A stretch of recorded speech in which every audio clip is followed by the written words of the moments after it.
हर हर महादेव, जय भोलेनाथ। नमस्कार, मैं साधना पांडे मार्गदर्शन पे आपका स्वागत करती हूँ।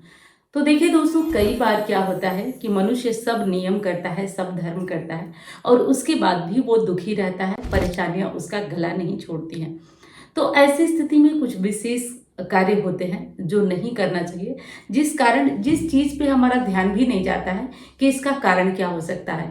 प्राय हम लोग पूजा पाठ, नियम, धर्म, अनुष्ठान सब कुछ करते हैं, लेकिन इस विशेष बात पे हमारा ध्यान नहीं जाता है। तो आइए उस विशेष बात की तरफ आपका ध्यान खींचती हूँ और विश्वास मानिए, वीडियो के अंत तक जाते जाते मुझे पूरा भरोसा है कि आपको 3-4 अपनी ऐसी कमियां निकल ही जाएंगी जो जाने अनजाने में हमारे द्वारा हो जाती हैं। तो चलिए वीडियो को अब प्रारंभ करते हैं। देखिए, पूजा पाठ करते हैं, भगवान में पूर्ण श्रद्धा रखते हैं, विश्वास रखते हैं और तब भी आप अपने जीवन में दुखी हैं, परेशान हैं, कोई ना कोई ऐसी समस्या आ जाती है जिसके चलते आप बहुत बड़े परेशानी में जूझ जाते हैं, निराशा में जूझ जाते हैं। अगर ऐसा कोई समस्या है जो नहीं खत्म हो रहा है, तो आपको कुछ विशेष कार्य करना है जिसपे कि ध्यान देना है। देखिए, पहली चीज़ कि कभी कभी जाने अनजाने में हमसे कुछ गलतियां हो जाती हैं। जैसे मान लीजिए कि हमारे ऊपर काम का बहुत प्रेशर होता है और काम के प्रेशर के चलते हम अपने नीचे वाले जो कर्मचारी हैं उनको हम बहुत भला बुरा बोल देते हैं, या कभी कभी उनकी गलती नहीं रहने के बावजूद हम उनके ऊपर नाराज हो जाते हैं। तो ऐसा नहीं करना चाहिए दोस्तों, क्योंकि सब जीव हैं। और एक चीज़ का विश्वास करिए, जो हमारे अंडर में काम करते हैं, अगर हम उन पे नाराज होते हैं, बिना मतलब के चीखते चिल्लाते हैं, तो हम चाहे लाख पीपल में जल चढ़ा लें, कुछ कर लें, कभी भी हम अपने शनि को ठीक नहीं कर पाएंगे। तो इसलिए ऐसी कोई गलती आपसे हो रही है, विश्वास मानिए आपके पूजा पाठ को वहीं भंग किया जा रहा है। इसलिए ऐसी गलती ना करें। आप बहुत प्रेशर में हैं, तभी आप ध्यान रखें। अब चलिए, ये तो आप कहेंगे कि ये तो बड़े लोगों के लिए है, ठीक है, ये बड़े लोगों के लिए, मैं आपके लिए भी कुछ कमी बताती हूँ।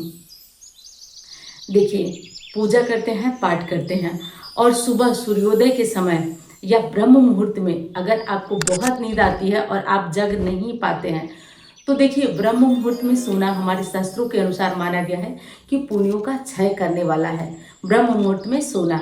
कई बार क्या होता है कि कभी कभार हम कहीं लेट से आए हैं, आंख लग गई, वो चीज़ अलग है। अब एकदम टेंशन आप लोग इस बात में मत लीजिएगा, मैं सारी बातों को आपके सामने स्पष्ट कर रही हूँ। तो बिल्कुल टेंशन ना लीजिएगा कि कभी एक दिन हो गया, साल में, महीने में तो पुण्यों का नाश होता है, ऐसा नहीं है। जो रेगुलर अपने जीवन में ये कार्य करता है कि कभी भी वो सुबह सूर्योदय के पहले उठता ही नहीं है, और उठता ही नहीं है और पूजा पाठ सूर्योदय के बाद भी बहुत करता है, तो निश्चित रूप से विश्वास करिए वो व्यक्ति परेशान ही रहने वाला है। जो ऐसा कार्य करेगा वो निश्चित रूप से परेशान रहने वाला है। अब अगली चीज जो गिनवाती हूँ उस पर आपका शायद ध्यान नहीं गया होगा, चलिए वो भी बता देती हूँ आपको। देखिए, आपको ध्यान ये रखना है, अब यहाँ पे बहुत ज़्यादा विरोध होगा इस बात का, मैं जानती हूँ, फिर भी मैं आपको बताती हूँ। देखिए, पहली चीज़ ये है, तीसरी चीज़ ये है कि हमें अपने माँ बाप का भी सम्मान करते रहना चाहिए। अब यहाँ देखिए, कलयुग आ गया है, माँ बाप भी कई तरीके के हो रहे हैं। कुछ माँ बाप हैं जो बच्चों के लिए पूरी तरह समर्पित हैं, जीवन ही बच्चे हैं, और कुछ माँ बाप भी बच्चों में भेदभाव कर रहे हैं। किसी बच्चे से कैसा व्यवहार, किसी बच्चे से कैसा व्यवहार, बेटे बेटियों में भेदभाव कर रहे हैं। तो मैं ऐसे माँ बाप की बात नहीं कर रही हूँ, क्योंकि देखिए कलयुग है, एक तरफा बात मैं नहीं कर सकती कि माँ बाप भगवान है। बिल्कुल भगवान है, मैं मानती हूँ कि वो भगवान है, लेकिन कई ऐसी समस्याएं मिलती हैं। मैं बात लोगों से मिल रही हूँ, बात कर रही हूँ और मैं जानती हूँ, तो यहाँ पे कुछ कमियां निकल रही हैं, जो भेदभाव और इस तरह की चीज़ें हैं। तो ऐसी बातों को मैं यहाँ पे साइड में रख रही हूँ। इसको आप लोग कमेंट मत करिएगा कि दीदी हमारे सास ससुर ऐसा करते हैं, मैं जानती हूँ ऐसी समस्याएं आजकल बहुत ज़्यादा आ रही हैं। तो ये, लेकिन जिनके माँ बाप अच्छे हैं, हर तरीके से उनका ध्यान रखते हैं, तो ऐसे माँ बाप का कर्ज कभी कोई उतार ही नहीं सकता है। तो ऐसे माँ बाप को कभी भी भूल से, अनजाने में, गलती से भी आपसे कोई भी मतलब उनको कष्ट नहीं पहुंचना चाहिए, क्योंकि वो आपको भले ही माफ कर दे, प्रकृति आपको कभी भी माफ नहीं करती है। तो ये गलती आपको कभी भी नहीं करना है, क्योंकि ये छोटी छोटी गलतियां ना हमारे पुण्यों का क्षय कर देती हैं। तो इसलिए इस विशेष बात का आपको ध्यान रखना ही रखना होगा। अब चलिए, एक और विशेष बात है जो मैं आपको बता देती हूँ। देखिए दोस्तों, कई बार हम क्या करते हैं कि किन्नर रास्ते में मिलते हैं और हम उन्हें मतलब कुछ बोल देते हैं या कह देते हैं, काफ़ी लोग जानते हैं। और इस विषय पे मैं पहले भी एक वीडियो बना चुकी हूँ, तो इस विषय को ध्यान रखिएगा। अगर आप किन्नर मिलते हैं तो आप जितना भी आपसे बन पड़ता है 10 रुपये 20 रुपये आप उन्हें दे दें, उनका अपमान ना करें। क्योंकि कई बार और कई चीज़ों में मैंने देखा है लोग उनका अपमान करते हैं, विशेषकर पुरुष वर्ग इन बातों पे भरोसा नहीं करते हैं। हमारी बहनें तो भरोसा करती हैं लेकिन वो लोग भरोसा नहीं करते हैं, तो ऐसा नहीं करना चाहिए दोस्तों। देखिए, श्री राम जी का उन्हें वरदान है, जब जब वन में जा रहे थे तो अयोध्या के नर नारी और किन्नर भी सभी उन्हें छोड़ने गए थे। श्री राम जी वन जाते टाइम सभी नर नारी को वापस लौटने को बोले, परंतु किन्नरों के लिए कोई संबोधन शब्द उन्होंने नहीं प्रयोग किया। अब जब वो लौटे तो देखे कि नर नारी तो वहां इकट्ठे हुए थे लेकिन किन्नर तब से खड़े थे। तो उन्होंने पूछा, भगवान राम ने पूछा कि आप लोग घर क्यों नहीं प्रस्थान किए?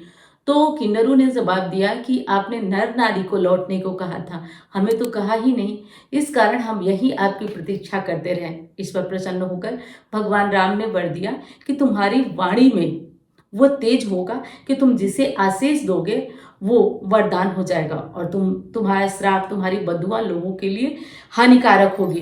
तो इसीलिए इस विशेष बात का ध्यान रखिए। और हमारी सभी बहनें, मैं जानती हूँ, किन्नरों का सम्मान करती हैं और जब भी उन्हें मिलते हैं कुछ ना कुछ पैसे देते हैं, लेकिन कुछ पुरुष वर्ग इन बातों को गलत मानते हैं, नहीं मानते हैं। तो ऐसा कभी भी नहीं करना चाहिए। इस विशेष बात का आपको ध्यान रखना चाहिए। अगर आपके बच्चे पढ़ने जा रहे हैं, कहीं बाहर मतलब आपसे दूर हो रहा है, तो सारी सीख तो आप देती हैं, ये एक सीख भी दीजिए। क्योंकि जब वो कहीं ट्रेवल करेंगे, अब आपकी व्यवस्था अलग है, उनकी व्यवस्था अलग है। क्योंकि जब बच्चे शिक्षा लेने कहीं जाते हैं तो उनको बिल्कुल एक मिडिल क्लास से भी नीचे का जीवन जीना पड़ता है। तो उन्हें समझाइए कि जब भी कहीं किन्नर मिले तो उनको 10 रुपये दे दें, कोई बहस नहीं, कोई कुछ नहीं, ऐसा ना करें। तो आप अपने बच्चों को भी ये सीख जरूर दीजिए। और वीडियो पसंद आ रही है तो आप लाइक करिएगा, चैनल को आपने सब्सक्राइब नहीं किया तो कर लीजिएगा, ताकि मेरा हौसला भी बढ़ता रहे। अगली गलती है जो बहुत ज़्यादा होती है। देखिए दोस्तों, आप घर से दूर रहते हैं, गांव से दूर रहते हैं, कहीं ऐसी जगह रहते हैं जहां से आप घर जल्दी जल्दी नहीं आ पाते हैं। तो ऐसी स्थिति में आपको ध्यान रखना चाहिए कि आपको अपनी कुल देवी को नहीं भूलना है या कुल देवता को नहीं भूलना है। अगर आपको पता है कि आपके कुल देवता कुल देवी कहाँ पे हैं, तो आप जहाँ कहीं हैं वहीं से ध्यान कर उनका पूजन जरूर करते रहिए। और अगर आपको पता ही नहीं है कि आपके कुल देवी कुल देवता कौन है, तो आप एक काम करें, आप शिव जी और माता पार्वती को सावन मास में एक साड़ी और धोती चढ़ाइए, जनेऊ चढ़ाइए और अपने कुल देवी देवता से प्रार्थना करिए कि आप जहाँ कहीं भी हैं, भगवान शिव के माध्यम से ये चीज़ें मैं आपको दे रहा हूँ, आप ग्रहण करें। तो कभी भी कुल देवी या देवता को नाराज करना, रुष्ट करना, ये भी हमारे जो पुण्य कर्म होते हैं, जो अच्छे कर्म होते हैं, उनका क्षय करने वाला है। और अच्छे कर्म का क्षय मतलब हम सब कुछ करके भी हार जाते हैं, दुखी हो जाते हैं और परेशान हो जाते हैं। तो इस विशेष बात का आपको ध्यान रखिएगा। ये वीडियो यहीं तक था और मैं मिलती हूँ अन्य वीडियो में।